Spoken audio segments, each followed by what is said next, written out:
The first time I saw him was through my camera lens. I was exhausted, my fingers cramping after 8 straight hours photographing entitled brides at the Bellevue Hotel. The wedding season in Boston had been brutal this year. Too many couples making up for lost time after the pandemic, too few photographers willing to work for what these venues paid, but rent was due, and beggars couldn't afford to be choosers. "Just one more group shot by the fountain," I called out, forcing enthusiasm into my voice as the bridal party groaned. My feet throbbed inside my sensible black flats, professional enough to blend into the background, comfortable enough to stand in all day. That was me. Emma Wells, the invisible woman, designed to capture others' special moments while having none of her own. That's when I noticed him.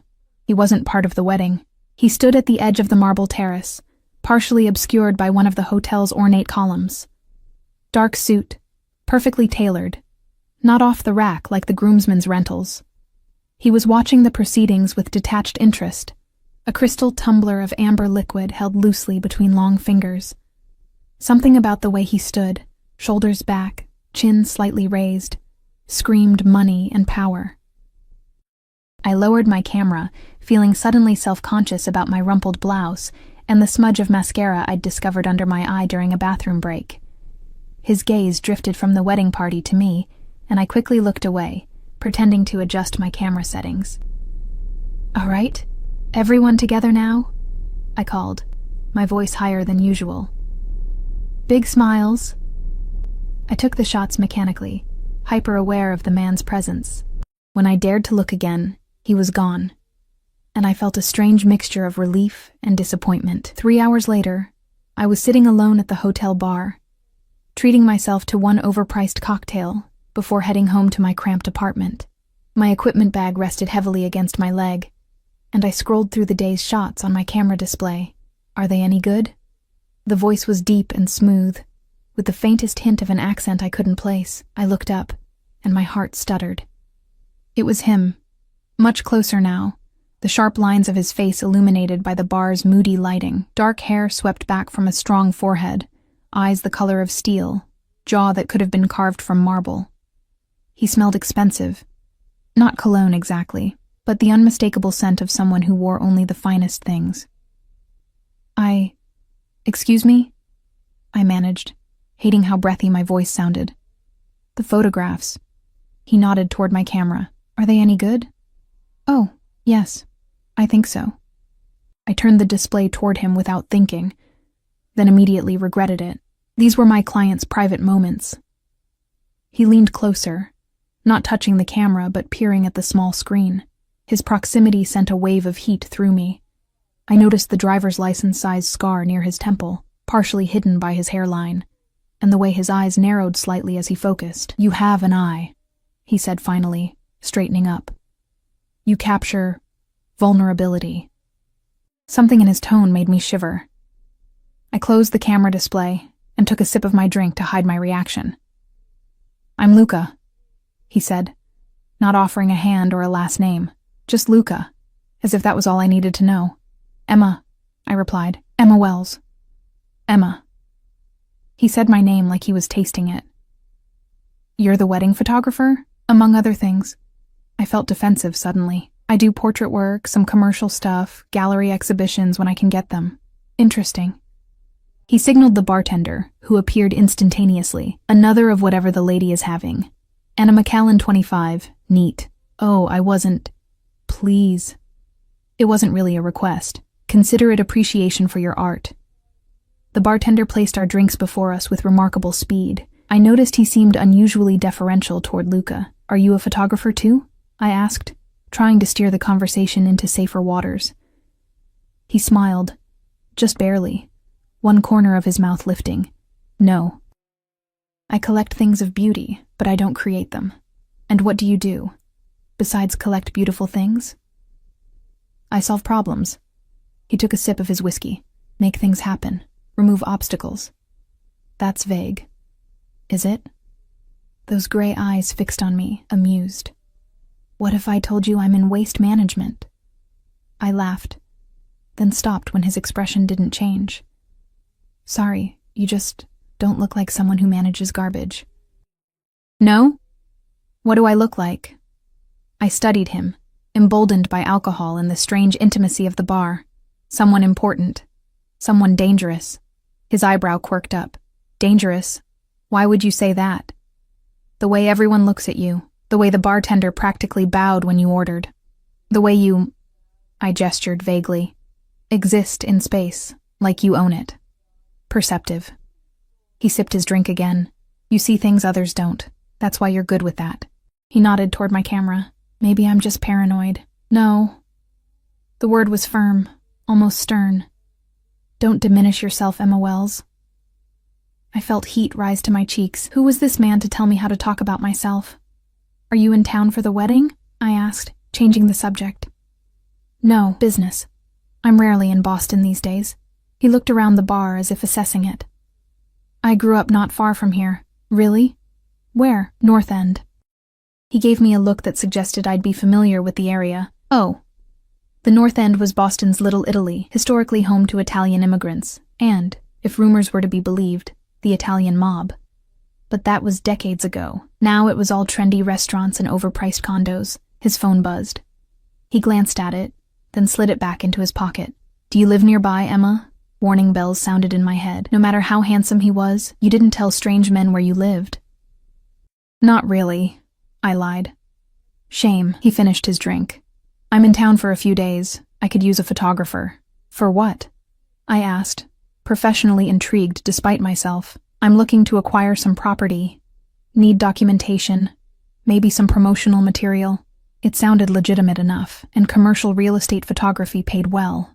Much better than weddings. I have a card, I said, reaching for my bag. As I bent down, my elbow caught my cocktail glass, sending it crashing to the floor. Shit. I'm so sorry. I scrambled to pick up the larger pieces of glass, mortified.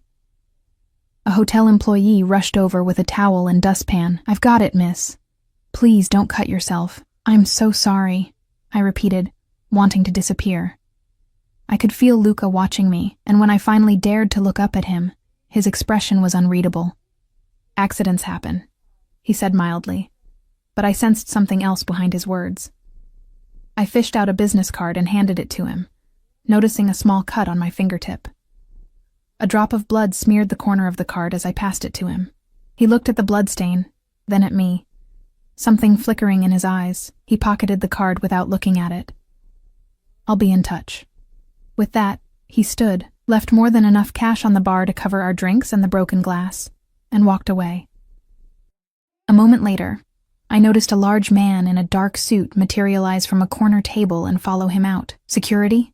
Bodyguard? I gathered my things, embarrassed and intrigued in equal measure. Convinced I'd never hear from the mysterious Luca again. I was wrong. The call came at 7:30 the next morning. Unknown number. Emma Wells. I answered groggily, still half asleep. Emma. Luca. From last night. His voice was as commanding over the phone as it had been in person. I'd like to hire you today. Are you available? I sat up in bed, suddenly wide awake. Today, I'll make it worth your while. $5,000 for the day. My breath caught. $5,000 was more than I made in a month of weddings and portrait sessions. What exactly would you need photographed? I asked, trying to sound professional rather than desperate. A property in Beacon Hill, interior and exterior shots. Some candids of me touring the space for promotional materials. He paused. Is that acceptable? It sounded too good to be true, which usually meant it was, but I thought of my mounting credit card debt, the rent increase my landlord had just announced, the repair bill for my aging car. Yes, that's acceptable. Good. A car will pick you up at 9. Wait, I stopped, realizing I'd never told him where I lived. Is there a problem? How do you know where I live? I asked, my voice tight. Your website lists your studio address. I assume that's where you'd be.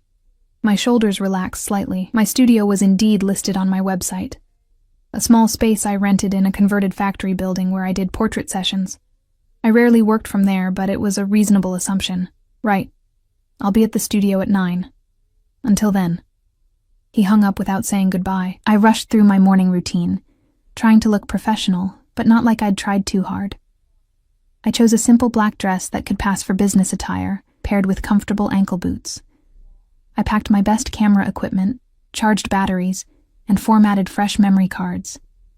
At precisely 9:00 a.m., a sleek black Audi with tinted windows pulled up outside my studio.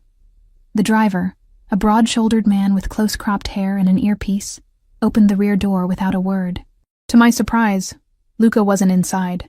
I slid into the empty back seat, my equipment bag beside me.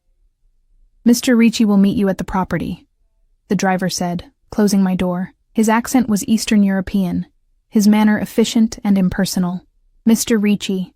So that was Luca's last name, Italian, as I'd guessed. We drove in silence through Boston's morning traffic. I tried to focus on the mental checklist of shots I'd need. Exteriors from multiple angles, key interior features, architectural details. But my thoughts kept drifting to Luca Ricci's intense gaze and the way he'd said my name. The car stopped in front of a magnificent brownstone on one of Beacon Hill's most exclusive streets. These homes sold for millions, their owners old Boston money or tech billionaires. The driver opened my door. "Mr. Ricci is inside. Knock 3 times. I climbed the immaculate stone steps, heart pounding as I knocked as instructed. The door opened immediately, revealing Luca in another impeccable suit. This one navy blue against a crisp white shirt. No tie, the top button undone. I tried not to stare at the hollow of his throat. "Emma, right on time." He stepped aside to let me enter. "Welcome." The foyer was breathtaking. Soaring ceilings, marble floors, a chandelier that must have cost more than my entire apartment building. My photographer's eye immediately began cataloging the play of light, the architectural details. "This is incredible," I managed. "Yes." He was watching me, not the house. "The current owners are in Europe. We have full access." "We?" As if on cue, 2 men appeared from different doorways. One was the driver who'd brought me. The other was older, with salt and pepper hair and a tailored suit nearly as nice as Luca's. "My associates," Luca said dismissively. "They'll stay out of your way." I nodded, setting down my bag and unpacking my camera. "So, is this a personal purchase, or for business?" "Both." He placed his hands in his pockets, still watching me. "I need somewhere suitable when I'm in Boston. It's quite a place for an occasional visit." His lips quirked. "I may be spending more time here than anticipated." Something about the way he said it made me look up from my camera. He was staring at me with an intensity that made my skin flush. I cleared my throat. "I'll start with the exteriors while the light is good." I spent the next hour photographing the brownstone's facade, the private garden, the ornate details of the entryway. When I came back inside, the older man was speaking rapidly to Luca in Italian. They fell silent when I entered. "Everything all right?" I asked. "Fine." Luca's voice was clipped. "Marco has an overactive imagination." Marco glanced between us, then gave a slight bow and retreated to another room. "Let me show you the main parlor," Luca said, his hand hovering near the small of my back without actually touching me. Even that phantom contact sent electricity through me. The day proceeded with me photographing each spectacular room while Luca explained its features. Occasionally he would position himself in frame, leaning against a marble fireplace or gazing out a floor-to-ceiling window, and I would capture him as naturally as possible. He was photogenic in a dangerous way, too intense, too perfect. Through my lens, I caught micro-expressions that were gone in an instant. Calculation, amusement, something darker when his phone buzzed with messages he quickly dismissed. By late afternoon, we had covered most of the house. My memory cards were filled with hundreds of shots, far more than he'd need. "Just the master suite left," Luca said, leading me up the grand staircase to the top floor. I hesitated at the threshold. The bedroom was massive, dominated by a king-sized bed with an ornate headboard. Floor-to-ceiling windows overlooked the city, and a fireplace large enough to stand in took up one wall. "Problem?" Luca asked, noticing my pause. "No, it's just quite a room." He smiled, a real one this time, transforming his severe features. "Indeed. The light in here is exceptional." He was right. The golden late-afternoon sun poured through the windows, casting everything in a warm glow. I began shooting, trying to capture the grandeur without making it feel cold or impersonal. "You should be in some of these," I said without thinking, "for scale." "Where would you like me?" I swallowed hard. "By the window, perhaps." Looking out over the city, he positioned himself as directed, hands in pockets, his profile sharp against the light. I took several shots, then reviewed them on my camera display. "May I see?" he asked, moving toward me. I handed him the camera, our fingers brushing. He studied the image, his expression unreadable. "You've made me look contemplative," he said finally. "Is that not accurate?" His eyes met mine. "More than you know." He returned the camera, then checked his watch. "It's getting late. You must be hungry." Now that he mentioned it, I realized I'd worked through lunch, too focused on the shoot to notice. "A little," I admitted. "I've had dinner arranged. If you'd care to join me." It wasn't really a question, and I found myself nodding before I'd fully considered the implications of dining alone with this increasingly enigmatic man. He led me down to the kitchen, a chef's dream of stainless steel and marble, where an array of covered dishes had been set out. There was no sign of whoever had delivered the food.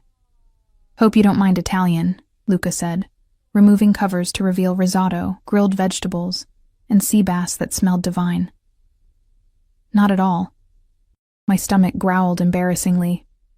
He poured 2 glasses of white wine, and we sat at the kitchen island, the formality of our professional relationship slowly dissolving as we ate. "So," I said, gathering courage with each sip of excellent wine. "Waste management. Really?" He looked amused. "You don't believe me?" "I think there's more to it than that." "There's more to everything than meets the eye, Emma." He twirled his wine glass. "Even you." "Me? I'm an open book. Struggling photographer, barely making rent, dreams bigger than my bank account. And yet..." His eyes narrowed slightly. "You see things. You notice details. You catch moments others miss." I shrugged uncomfortably. "That's just the job." "No, it's innate. You can't teach that kind of perception." The intensity of his gaze made me look away. I noticed a small framed photograph on a side table, the only personal item in the otherwise staged house. "Is that yours?" I asked, nodding toward it. Something flickered across his face. "Yes. The only thing I've brought so far. May I?" I stood, moving toward the photograph. He hesitated, then nodded once. It was a simple family portrait, a woman with dark hair holding a small boy, perhaps 3 or 4 years old. The woman's face was partially turned away from the camera, but there was something haunted in her expression. The boy looked solemn, his eyes unnervingly familiar. "Is this you?" I asked softly. "Yes, and my mother. She's beautiful." "She was," he said, and the past tense hung in the air between us. I returned to my seat, feeling I'd glimpsed something I wasn't supposed to see. "I should be going," I said, suddenly uncomfortable with the intimacy. "I have all the shots you need, of course." He stood immediately. "Marco will drive you home. I'll transfer the payment tonight. Thank you." I began packing my equipment, my hands less steady than they should have been. As I zipped up my bag, Luca placed a business card on the counter. Unlike my simple card with just a name and contact information, his was heavy stock, with just a phone number and the letter R embossed in dark ink. "If you need anything," he said. "Anything at all." I picked up the card, our fingers brushing again. "I'm not sure what I would need from you." "You'd be surprised." His voice had dropped lower. "You're very talented, Emma, but talent only gets you so far in this city. Sometimes you need connections." "Are you offering me connections, Mr. Ricci?" His eyes darkened at my use of his surname. "Among other things." I should have been offended by the implication. Instead, I felt a dangerous thrill. "Thank you for the opportunity," I said formally, trying to reclaim professional distance. The pleasure was mine. He reached out, tucking a strand of hair behind my ear. His fingers grazed my cheek, and I forgot to breathe. "Though I should warn you, Emma Wells." "Warn me?" His eyes held mine as he leaned closer, his voice dropping to little more than a whisper. You don't flirt with men like me." His words hung in the air between us, a warning and a promise wrapped in 5 simple words. You don't flirt with men like me. I started to protest, then stopped myself. Had I been flirting? The heat in my cheeks suggested I knew the answer. Weren't you? His eyes never left mine, searching for something I wasn't sure I wanted him to find. I squared my shoulders. I was being friendly, professional, that's all. Of course. He stepped back, breaking the spell. Marco will see you home. Marco materialized as if summoned by his name alone. He gestured toward the door, his expression neutral but somehow intimidating. Good night, Emma. Luca's voice followed me as I walked away. I'll be in touch about the photographs. The drive back to my apartment was silent. Marco never spoke, never met my eyes in the rearview mirror. I clutched my equipment bag like a shield, wondering what I'd gotten myself into. When we pulled up to my building, my actual apartment building, not my studio, I felt a chill. How did you know where I live? I asked, my voice tight. Marco turned, his first acknowledgement of my existence beyond opening doors. Mr. Ricci knows what he needs to know. I climbed out quickly, not waiting for him to open my door. As I fumbled with my keys at the building entrance, I glanced back. The Audi remained at the curb, Marco watching to ensure I got inside safely, or perhaps to confirm my address for future reference. Inside my apartment, I locked the deadbolt and chain, then stood in the darkness, my heart pounding. My phone buzzed with a notification. A banking alert. $5,000 had been deposited into my account. The transaction description simply read, R Enterprises. I slumped onto my couch, my mind racing. Who exactly was Luca Ricci? What did he really do? And why did I feel both terrified and thrilled by whatever was happening between us? I woke the next morning to another notification. An email from an address I didn't recognize, containing only an encrypted link and a password. I debated ignoring it, but curiosity won out. The link led to a secure server where I could upload the photographs from yesterday's shoot. Professionalism taking over, I spent the morning selecting and editing the best shots. The house was magnificent, and despite my complicated feelings about its potential owner, I'd done some of my best work. I created 2 galleries, one of just the property, another including the photos with Luca in them. As I studied these images on my monitor, I noticed details I'd missed while shooting, the way his posture changed subtly when his phone buzzed, a tattoo peeking from beneath his shirt cuff when he reached for a door handle, the calculating look that crossed his face when he thought I wasn't watching. Who was this man? I uploaded both galleries and sent a confirmation email to the address provided. Within minutes, my phone rang. The photographs are excellent, Luca's voice without preamble. Particularly the ones with me in them. Thank you, I said, professional pride momentarily outweighing my unease. I wasn't sure what you'd need them for. I have my uses. A pause. Are you free tonight? My pulse quickened. For what, exactly? Dinner. A proper restaurant, not takeout in an empty house. I should have said no. Every instinct told me to stay away from Luca Ricci and whatever world he inhabited. Instead, I heard myself say, What time? 8. Wear something nice. He hung up before I could respond. The rest of the day passed in a blur of anxiety and anticipation. I tried to work on other client projects, but my thoughts kept drifting back to steel gray eyes and that whispered warning. By 7, I was trying on the 3rd outfit, my bedroom a disaster of discarded options. I finally settled on a black dress I'd bought for gallery openings. Simple but elegant, with a neckline that suggested rather than revealed. I was applying lipstick when the buzzer rang. Marco again. No sign of Luca in the car. Where are we going? I asked as we pulled away from my building. Sorellina. He offered no further explanation. Sorellina was one of Boston's most exclusive Italian restaurants. I'd walked past it many times but never even considered going inside. The kind of place where if you had to ask the price, you couldn't afford it. Luca was waiting at a corner table, rising as the maitre d' led me through the dining room. Conversations paused as I passed. I felt eyes following me, assessing who I might be to warrant such placement. Emma? He took my hand, brushing his lips against my knuckles. You look beautiful. Thank you. I slipped into the seat a waiter held for me. This place is intimidating. It shouldn't be. Not for you. He signaled subtly, and a bottle of wine appeared, presented for his approval before being poured. I glanced around the restaurant. Do you come here often? When I'm in Boston. The owner is from my hometown. As if summoned by mention, an older man in an expensive suit approached our table. He clasped Luca's shoulder with familiar affection, but I didn't miss the deference in his manner.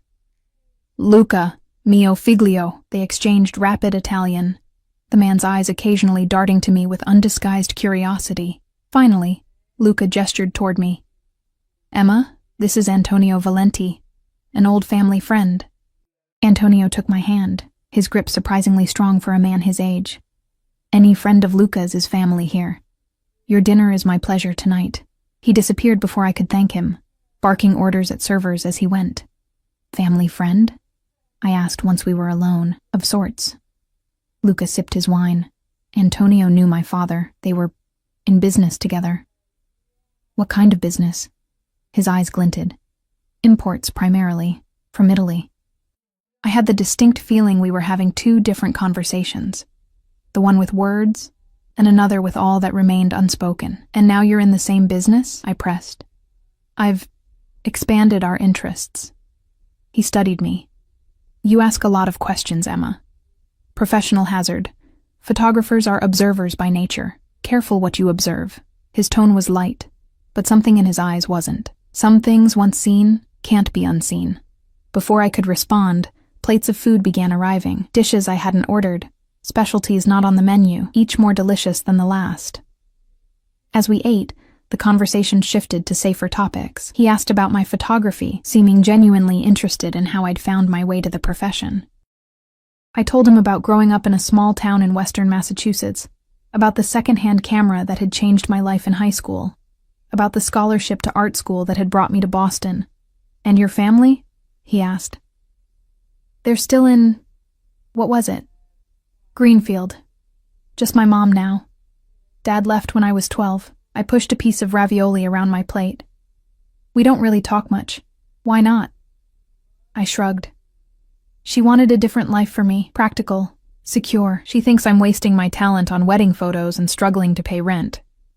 She's right about the last part. His directness startled me. You're too good for wedding photos, Emma. Well, we can't all buy brownstones in Beacon Hill on a whim. The words came out sharper than intended. Instead of taking offense, he seemed pleased by my spark. No, but some of us can help others get what they deserve. And what do I deserve in your estimation? He leaned forward, his voice dropping.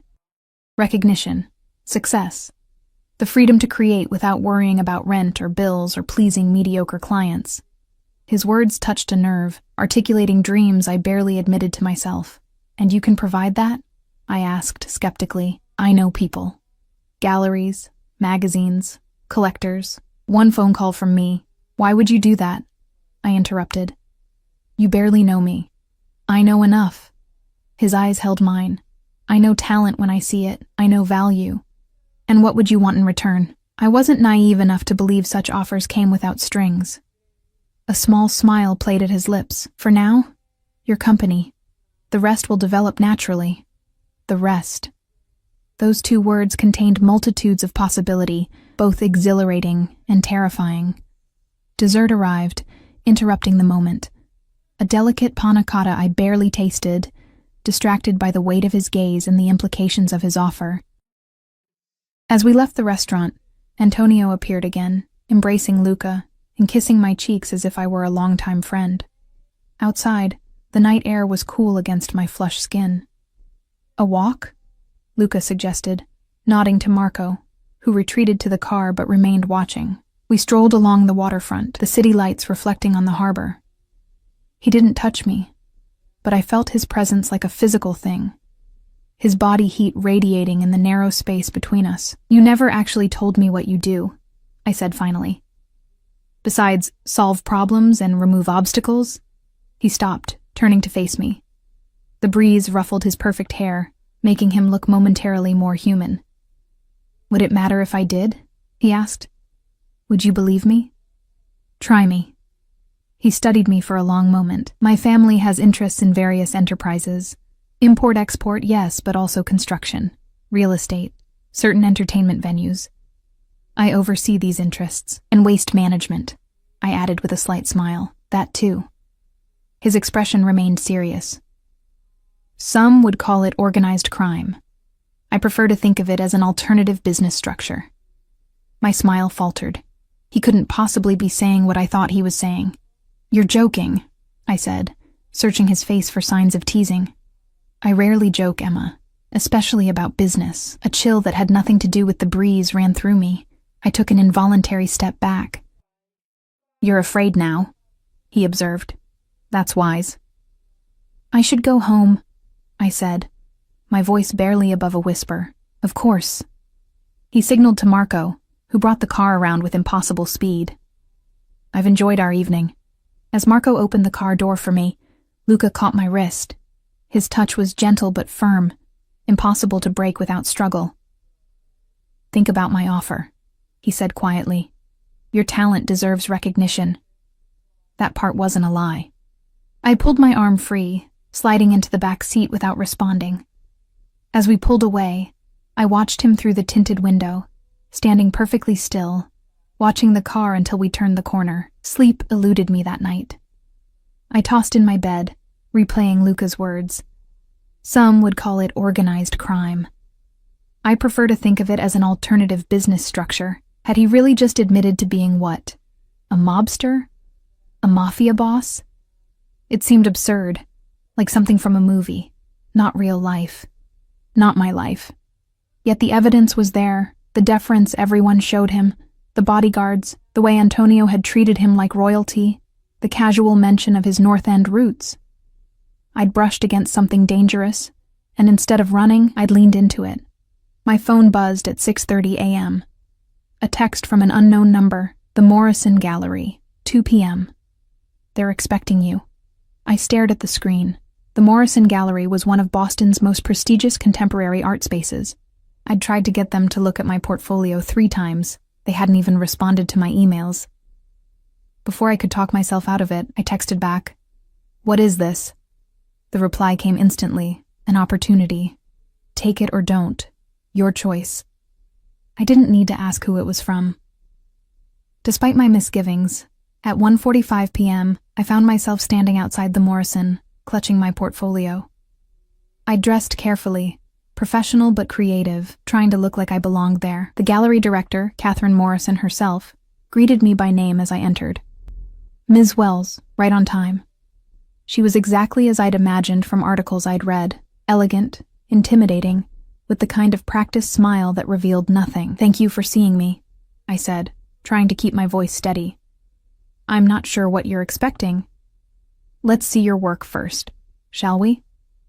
She led me to a private viewing room, gesturing for me to open my portfolio.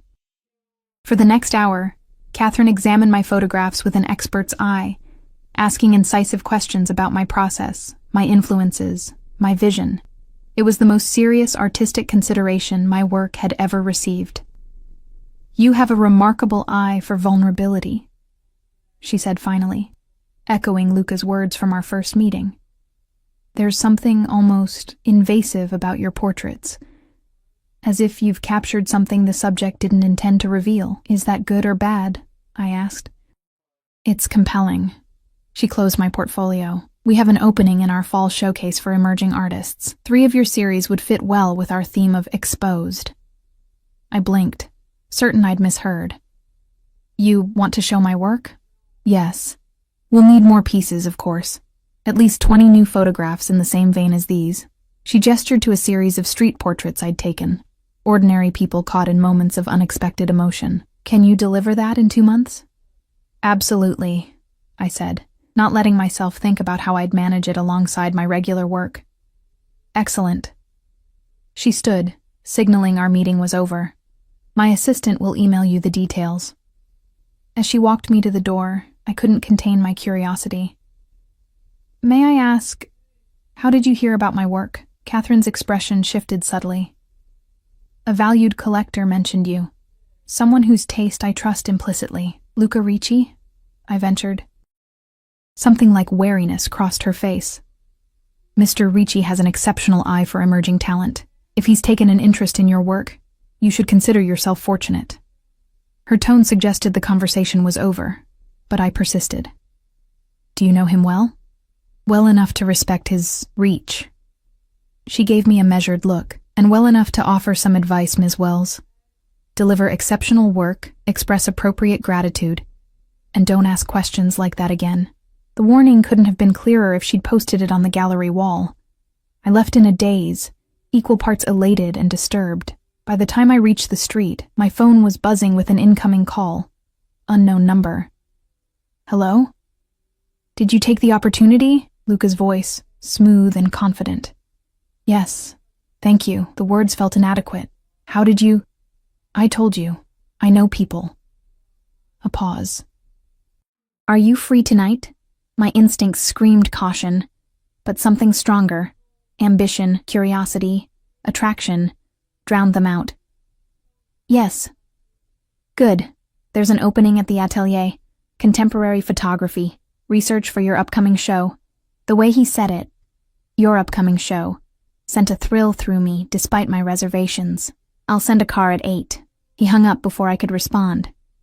It was becoming a pattern. This time when Marco arrived, Luca was in the back seat. He wore a charcoal suit that made his eyes look like quicksilver, dangerous and fluid. When I slid in beside him, he took my hand and brushed his lips across my knuckles, his eyes never leaving mine. You look lovely, he said. Success agrees with you. I pulled my hand away, determined to maintain some boundary. I haven't succeeded at anything yet, but you will. His certainty was unnerving. Catherine doesn't waste time on mediocrity. Did you threaten her? The question escaped before I could stop it. Instead of anger, his expression showed amusement. Is that what you think of me? I don't know what to think of you. Good. He settled back, studying me. Certainty is boring. Danger is much more stimulating.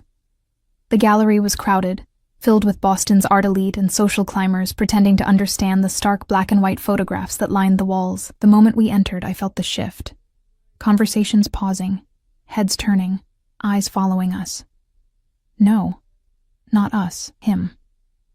Luca moved through the space with casual confidence, his hand occasionally brushing the small of my back as he guided me from one photograph to the next. He introduced me to people whose names I recognized from magazine mastheads and museum donor lists. He spoke of my work with such conviction that these influencers looked at me with new interest, as if seeing past my unremarkable exterior to some hidden brilliance. What do you think of the exhibition? He asked, as we stood before a particularly striking image of an abandoned factory. It's technically impressive, I said, studying the perfect contrast, the composition. But there's something missing. What? Soul. I turned to him. It's beautiful, but sterile. Like looking at something perfect but dead. His lips quirked in that almost smile. You prefer imperfection? I prefer authenticity. Flaws make things interesting. Is that why you're here with me? His voice dropped lower. You find my flaws interesting? I met his gaze directly. Are they flaws if you don't see them that way? You don't seem ashamed of what you are. And what am I, Emma? The question hung between us, charged with danger. Before I could answer, a man approached. Tall, expensively dressed, with the confident swagger of someone used to being noticed. Ricci. The man nodded, barely acknowledging me. Unexpected to see you at such a cultural event. Harrington. Luca's posture had changed, almost imperceptibly tensing. Art appreciates in value. Unlike some investments, the subtle barb didn't go unnoticed. Harrington's jaw tightened. Speaking of investments, your offer for the Wharf Street project was rejected. Was it? Luca's voice was mild, but something cold had entered his eyes. Perhaps the board didn't have all the relevant information. The board knows exactly what they're dealing with. Harrington's gaze flicked to me. New toy? I felt rather than saw the change in Luca, a stillness that was somehow more threatening than any movement could have been. Michael. Luca's use of the man's first name sounded like a warning. You should apologize to Ms. Wells. She's an artist. The Morrison is featuring her work this fall. Harrington's expression shifted to reassessment. No offense intended, Ms. Wells.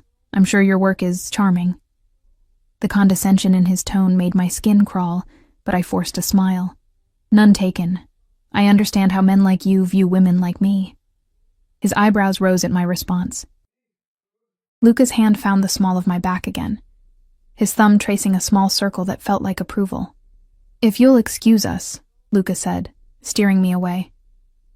We have more interesting conversations awaiting. As we moved through the crowd, I felt Harrington's eyes boring into my back. Who is that? I asked when we were out of earshot. A complication.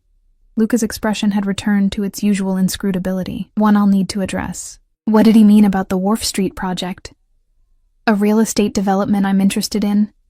Harrington's firm is fighting my bid. He glanced down at me. It's just business. But something in his tone made me think it was more than that. We left the gallery an hour later. Instead of heading back to my apartment, the car took us to the waterfront, stopping at a private dock where a sleek yacht waited, illuminated against the night sky. What is this? I asked as Luca helped me from the car. My temporary home. The brownstone is still being prepared. He offered his arm. I thought we could continue our evening somewhere more private.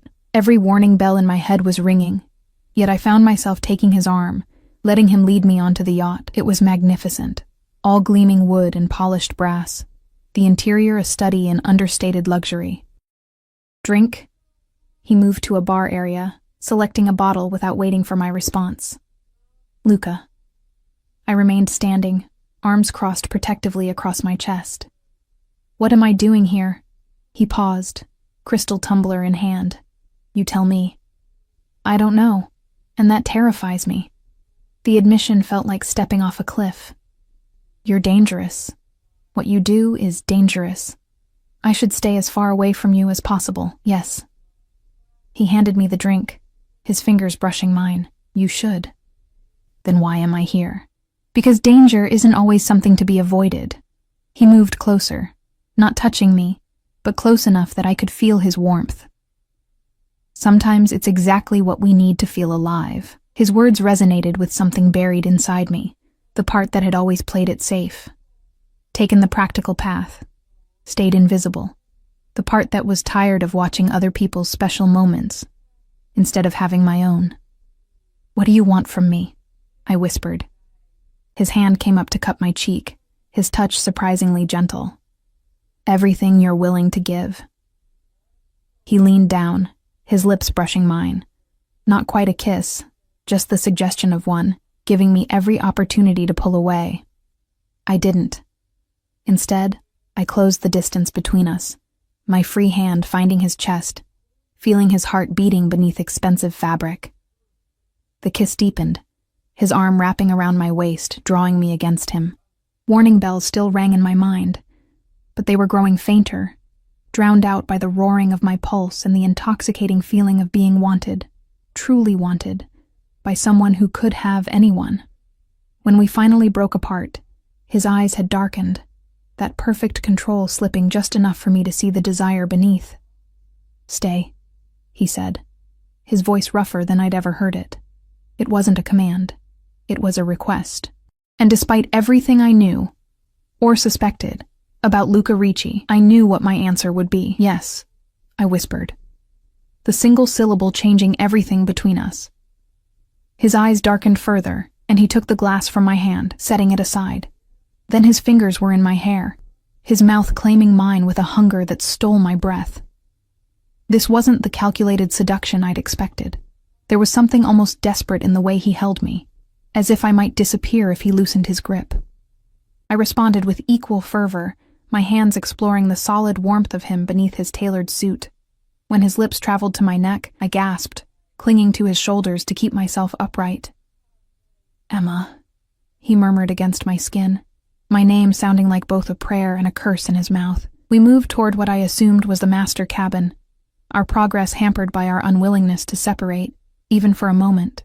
Inside, the space was luxurious, but surprisingly understated. A king-sized bed with crisp white linens, soft lighting that cast everything in a golden glow. Luca paused, his hands on the zipper of my dress. Are you certain? The fact that he asked, this man who took what he wanted, who commanded rather than questioned, made my decision even easier. Yes, I said again, more firmly this time. What followed was a revelation. Behind Luca's controlled exterior burned a passion that consumed us both. His hands and mouth explored my body with reverent attention, discovering places I hadn't known could bring such pleasure. I lost myself in him, in us, forgetting all the reasons this was dangerous, forgetting everything but the way he made me feel, seen, desired, alive. Afterward, I lay in his arms, my head on his chest, listening to his heartbeat gradually slow. His fingers traced lazy patterns on my bare shoulder, and I felt more content than I could remember being in years. "What are you thinking?" he asked, his voice a low rumble beneath my ear. "That this complicates things," he chuckled. "Life is complicated, Emma. Might as well enjoy the parts that make it worthwhile." I propped myself up on one elbow, studying his face in the dim light. Without his usual mask of control, he looked younger, almost vulnerable, though I suspected that was an illusion. "Tell me something true," I said suddenly. "Something real about you." He was quiet for so long I thought he might not answer. Then, "My father was murdered when I was 12. I watched it happen." The blunt admission shocked me into silence. "It was a power struggle," he continued, his eyes fixed on some point beyond me. "A rival family. They came to our home. My mother hid me in a closet, but there was a slat in the door." His jaw tightened. "I saw everything. Luca." I touched his face, feeling the tension there. "I'm so sorry. It taught me what matters. Power, loyalty, family." His eyes found mine. "Never being vulnerable. Is that why you do what you do?" "I do what I do because it's what I was born to. My father's son. His legacy." Something hardened in his expression, "But I do it better. Smarter. No one will ever make me watch my family die again." The rawness in his voice made my chest ache. I kissed him softly, trying to erase the shadows our conversation had summoned. "Enough truth for tonight," he murmured against my lips, rolling me beneath him. We lost ourselves in each other again, and this time when I fell asleep in his arms, it was deep and dreamless. I woke alone, sunlight streaming through a porthole. For a moment, I couldn't remember where I was. Then the events of the night before came rushing back. I sat up, clutching the sheet to my chest, scanning the cabin for signs of Luca. On the bedside table lay a note in elegant handwriting: "Business to attend to. Stay as long as you wish. Marco will take you wherever you need to go. L." Beneath it was a small black box. I opened it with trembling fingers to find a delicate silver necklace with a pendant, a small camera lens crafted in platinum and black diamonds. It was exquisite, tasteful rather than flashy, but undoubtedly expensive. I closed the box without putting it on, suddenly uncomfortable with the implications. Was this payment? A trophy? A mark of ownership? I dressed quickly in last night's clothes, gathering my belongings. The yacht seemed deserted except for Marco, who appeared as I emerged from the cabin. "Mr. Ricci asked me to see you home," he said, his tone as impersonal as ever. "Thank you." I clutched my purse, the small black box burning a hole in it. "I'm ready now." The drive to my apartment was silent. When we arrived, Marco spoke again. "Mr. Ricci would like to know if you're available this evening." I hesitated. Last night had been magical, intoxicating, and terrifying in its intensity. I needed time to think, to process what was happening between us. "I have work to do," I said finally. "For the gallery show. Please tell him I need to focus on that." Marco nodded once, his expression giving nothing away. Inside my apartment, I placed the jewelry box on my coffee table and stared at it. Then I took a long, hot shower, trying to wash away the confusion while holding on to the memory of Luca's touch. For the next week, I threw myself into my photography. I roamed Boston's streets, looking for subjects who revealed that vulnerability Luca and Catherine had identified in my work. I found them everywhere. A businessman with despair in his eyes despite his success. A bride looking trapped rather than joyful. A child with an old soul's wisdom in her gaze. Luca texted daily, short messages, never demanding, just letting me know he was thinking of me. The light on the harbor today reminded me of your eyes. A new gallery opened in the South End. We should visit when you're ready. The necklace would look beautiful on you. I responded politely, but briefly, maintaining the distance I needed. He never pushed, never showed up unannounced, never sent Marco to retrieve me. He was giving me space, and that respect made it harder to remember why I should stay away. 10 days after our night together, I was in my tiny home studio editing photographs when my buzzer rang. It was nearly midnight, too late for deliveries or casual visitors. I approached the intercom warily. Who is it? Emma. It's Luca. His voice sounded strained. May I come up? My heart raced. Is everything okay? A pause. No. I buzzed him in without further question, rushing to open my apartment door. When the elevator opened, I gasped. Luca's pristine suit was rumpled, a dark stain spreading across his white shirt, his face pale beneath his tan. Oh my God! I rushed to help him inside. What happened? Should I call an ambulance? No hospitals. He leaned against me, wincing. Just need somewhere safe, just for an hour. I guided him to my couch, helping him sit. You're bleeding. It's nothing. A disagreement about business. This isn't nothing. I carefully helped him remove his jacket and unbutton his shirt. A deep gash ran along his ribs, still seeping blood. Luca, this needs stitches. I've had worse. He attempted a smile that turned into a grimace. Do you have a first aid kit? I nodded, retrieving it from my bathroom. As I cleaned his wound with shaking hands, questions burned in my throat. Why come to me? Where were his men? What kind of disagreement ended with knives? I'm sorry to involve you, he said, watching my face. There was no one else nearby that I could trust. The word trust hung in the air between us. He trusted me. This man who trusted no one. What happened? I asked, applying antiseptic that made him hiss. Harrington's associates expressed their displeasure about some information that came to light. His voice was tight with pain. They were persuasive in their arguments. The man from the gallery? He did this to you? Not personally. He wouldn't dirty his hands. Luca's eyes hardened, but he'll answer for it. A chill ran through me at his tone. What does that mean?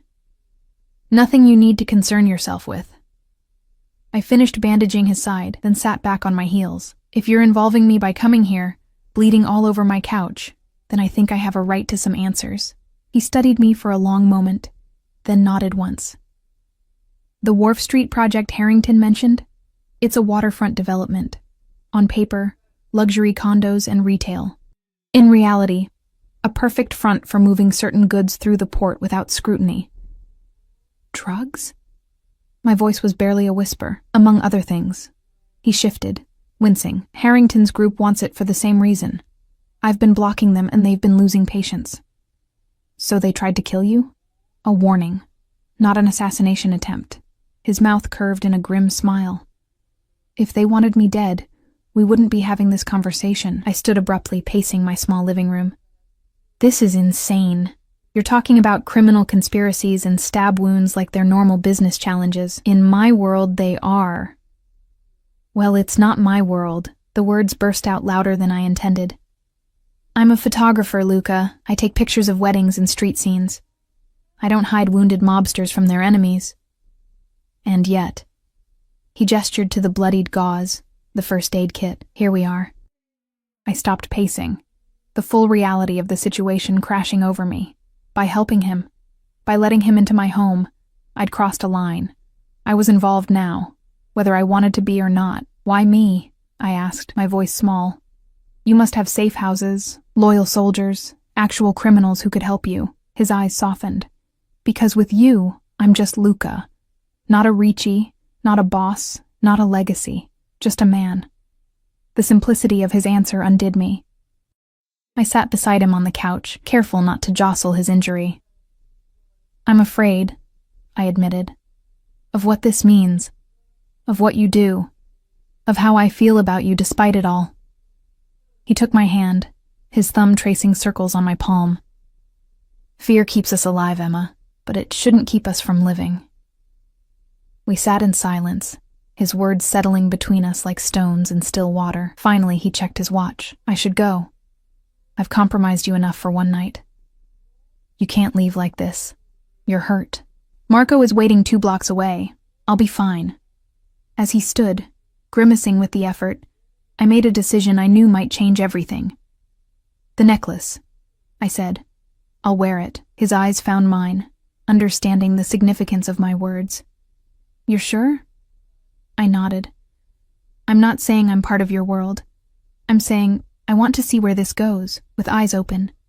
He cupped my face with one hand. Eyes open, he agreed, kissing me softly. After he left, I took the black box from where it had sat untouched for days. I opened it, removing the necklace, and fastened it around my throat. The pendant rested just above my heart, cool against my skin. In the mirror, I looked the same, but something fundamental had shifted. I was now a woman who had chosen to walk into danger with open eyes, a woman wearing a gift from a man whose business was conducted in shadows and blood. I wondered if my camera would capture that change, the vulnerability now mixed with something darker, more complex. I wondered if Catherine would see it in my new photographs, if gallery goers would sense it without knowing its source. I wondered if I was making the biggest mistake of my life, or finally starting to live it. The weeks that followed existed in a strange duality. By day, I was Emma Wells, photographer, preparing for my first major gallery showing.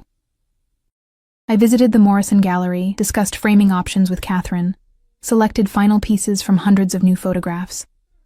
By night, I was someone else entirely, the woman on Luca Ricci's arm at exclusive restaurants and private clubs, wearing dresses I could never have afforded before, the delicate camera pendant always at my throat.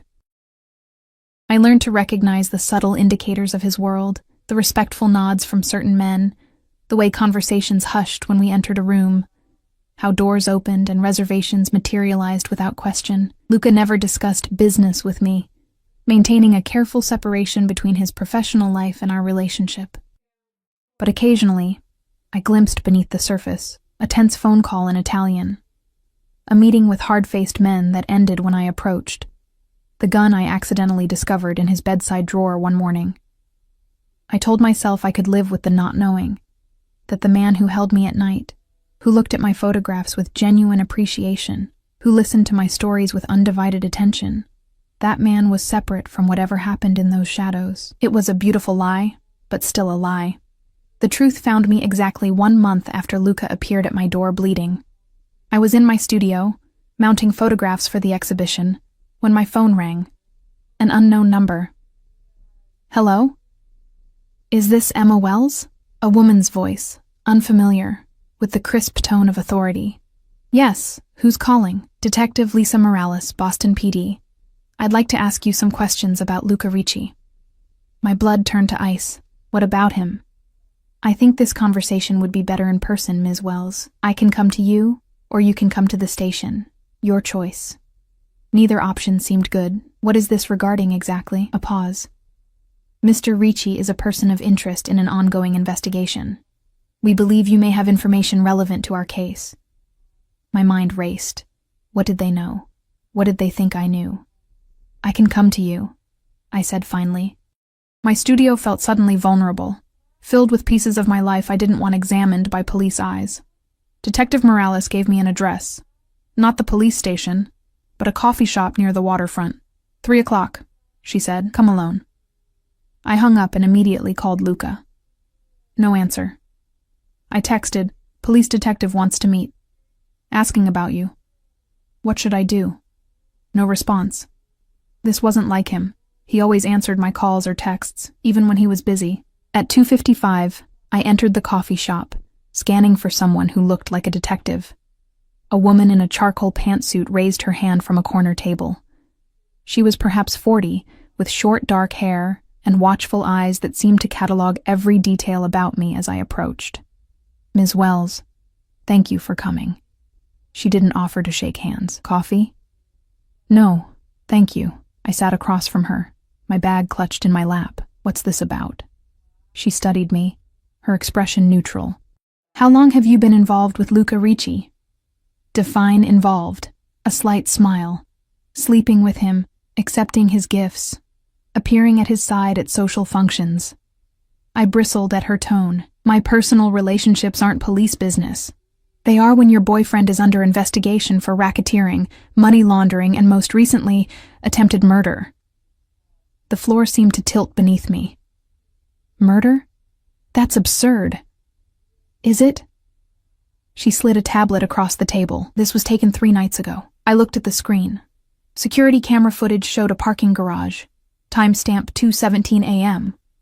A figure in a dark coat approached a parked car.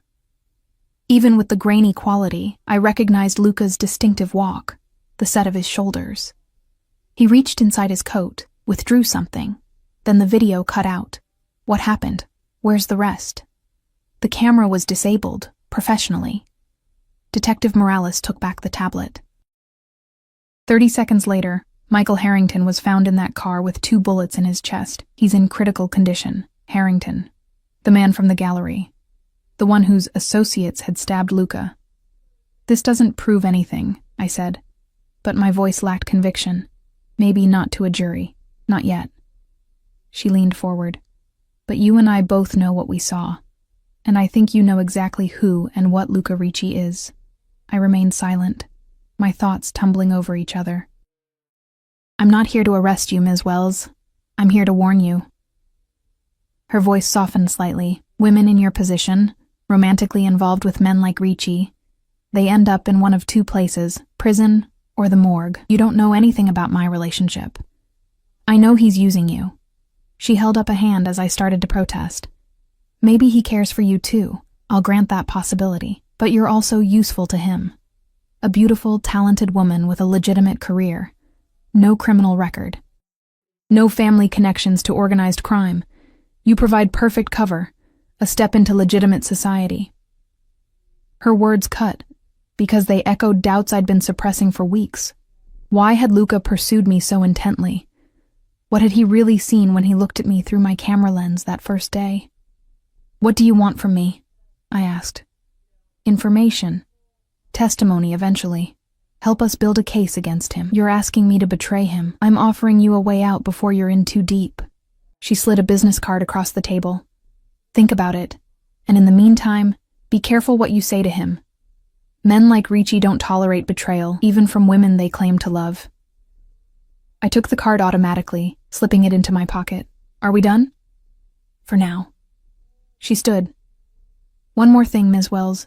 Your gallery opening at the Morrison next week. Quite a coup for an unknown photographer. Did you ever wonder how that happened so quickly? She walked away before I could respond, leaving me with a question that poisoned everything I'd achieved in the past month.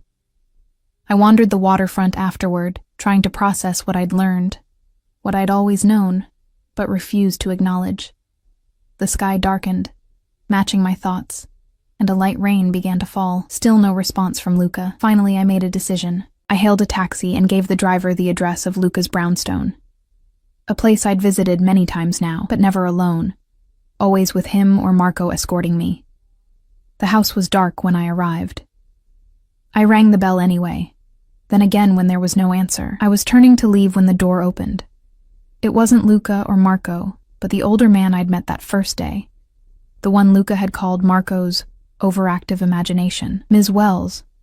He seemed unsurprised to see me. Mr. Ricci isn't here. Where is he? The man hesitated. Attending to business. He left instructions not to be disturbed. It's important, I insisted. The police came to see me today. About him. Something shifted in the man's expression. Come inside. He led me to Luca's study, a room of dark wood and leather, walls lined with books I suspected had been selected for appearance rather than content.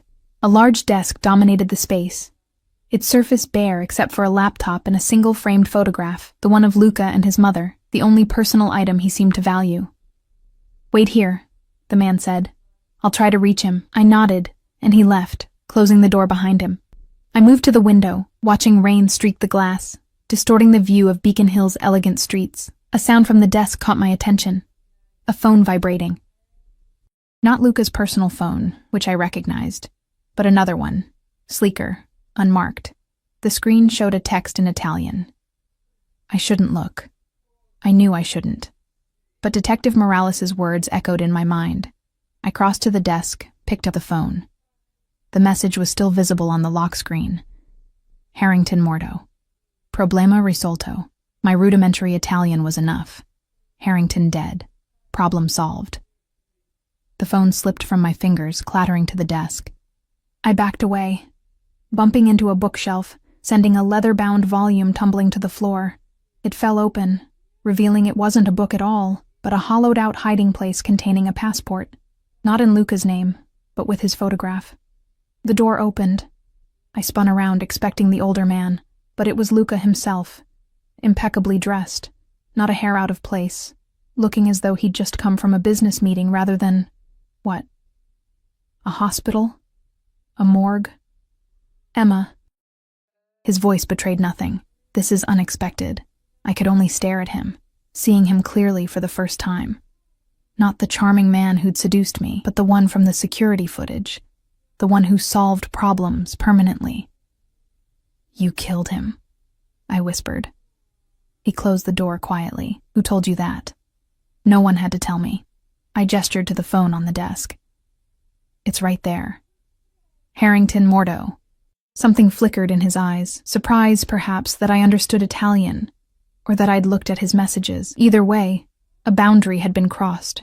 You shouldn't be here, he said, his voice gentle despite everything. Not tonight. The police came to see me. The words tumbled out. They know it was you. They have footage. Is that why you came? To warn me? He moved closer, studying my face. Or to confirm your suspicions? I don't know. It was the most honest thing I could say. Maybe both. And now that you have your confirmation, his voice remained soft, reasonable. What will you do with it? I backed away until I hit the desk. Luca, I can't be part of this. Whatever this is. You already are.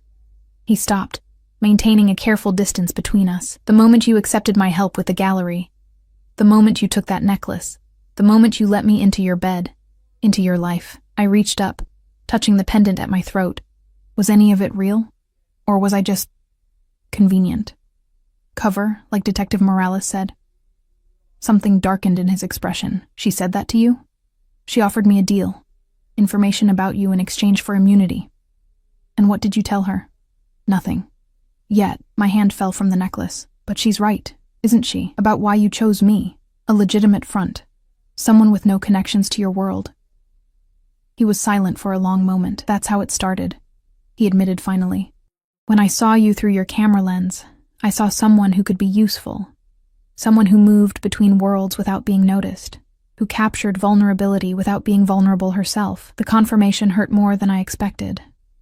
But then I got to know you. He moved closer. And this time I didn't back away.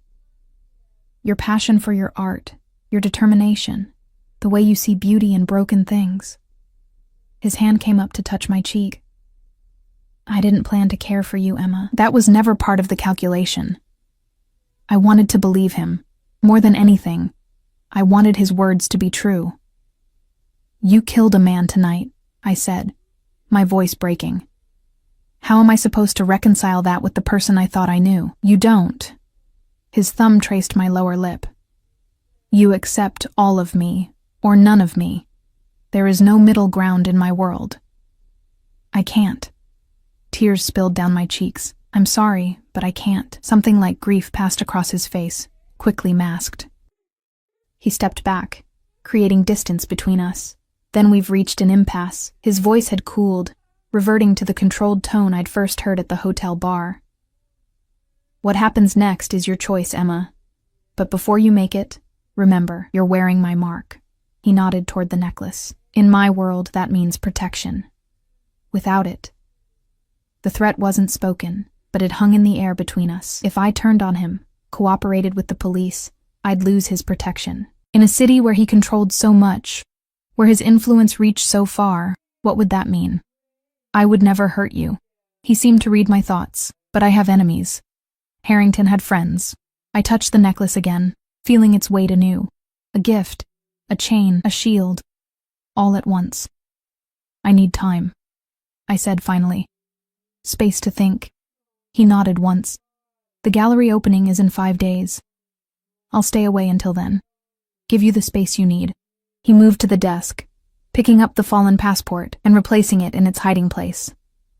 "Whatever you decide, I'll honor it." "Even if I go to the police?" His eyes met mine, and for the first time, I saw genuine pain there, even then. "But I hope you won't."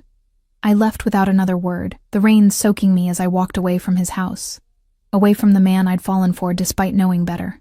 The camera pendant felt heavy against my skin, a physical reminder of choices made and choices yet to come. For 5 days I existed in limbo.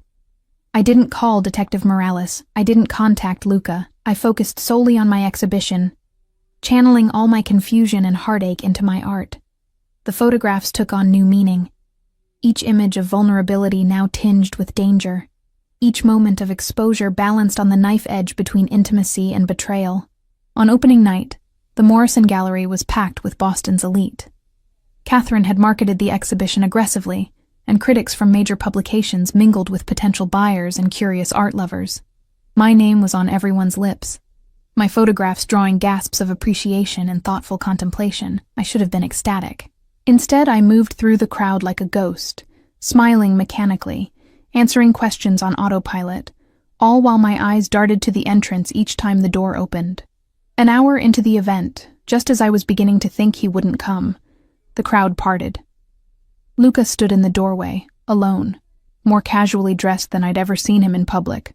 Dark jeans, a simple button-down shirt, no tie. He looked younger, more approachable, almost vulnerable himself. Our eyes met across the gallery. He made no move to approach me, giving me the choice I'd asked for. In that moment, looking at him, I understood that some decisions aren't made in the mind, but in the heart. Logic, morality, self-preservation, they all argued for one path. But my feet were already moving toward him, drawn by something deeper than reason. He watched me approach, his expression guarded until I reached him. I took his hand, lacing my fingers through his. "Your exhibition is remarkable," he said quietly.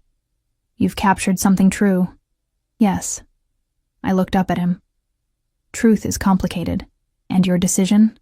I touched the camera pendant at my throat, the symbol of everything he offered and everything it would cost. "I choose you," I said simply. "All of you." Eyes open. He drew me closer, his forehead resting against mine. "You understand what that means?" "I'm starting to."